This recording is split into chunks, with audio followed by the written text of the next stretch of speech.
Greetings and welcome to this week's edition of One Big Thing. Kurt Goulding here, and today's one big thing is catching up.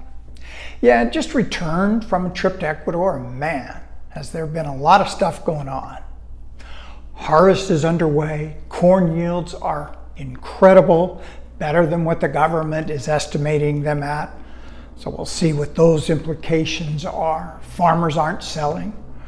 Hurricane Helene hit the southeast, devastating a big chunk of North Carolina. Millions of people are without electricity, water, or food. Access to get into them to help them is very difficult.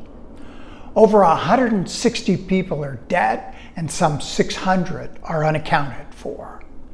Now, let's also add to that the longshoremen have decided they need a 77% raise in pay over the next 6 years. These guys are the dock workers that load and unload everything coming in to the country. So they already have a minimum pay base of $80,000 a year. There are some crane operators that are making more than $250,000 when you include overtime pay. So they've gone on strike along the East Coast, all the way down to Texas. All the ports are on strike. The West Coast will be joining the strike within the next 2 weeks if things aren't settled. Oh yeah, and they're also demanding that there can no longer be any additional automation. Now, we can't make our ports competitive and efficient. Oh no.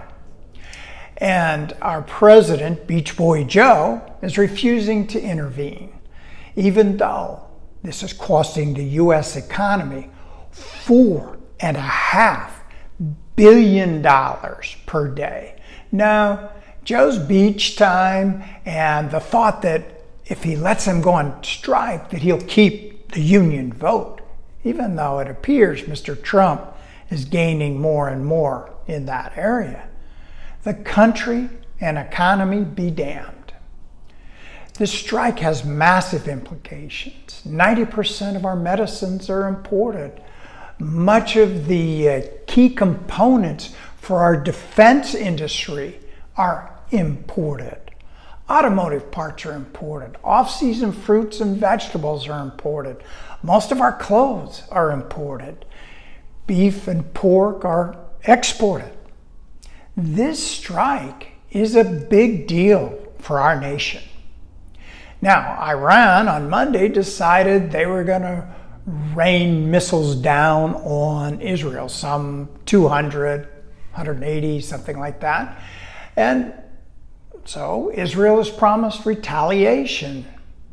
And you got to know it. It's going to be a big deal when they retaliate. Now, Iran is pushing to bring World War III on.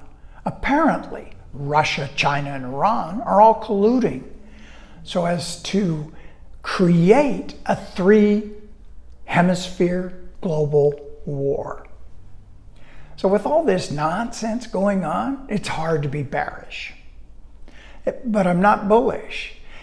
And besides, most of the rally has been a function of short covering by the funds.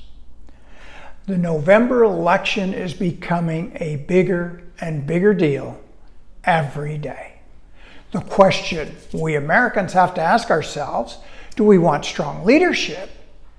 Or do we want to have a bunch of butt-kissing appeasers that are willing to do anything to stay in power? So until next time, happy trading.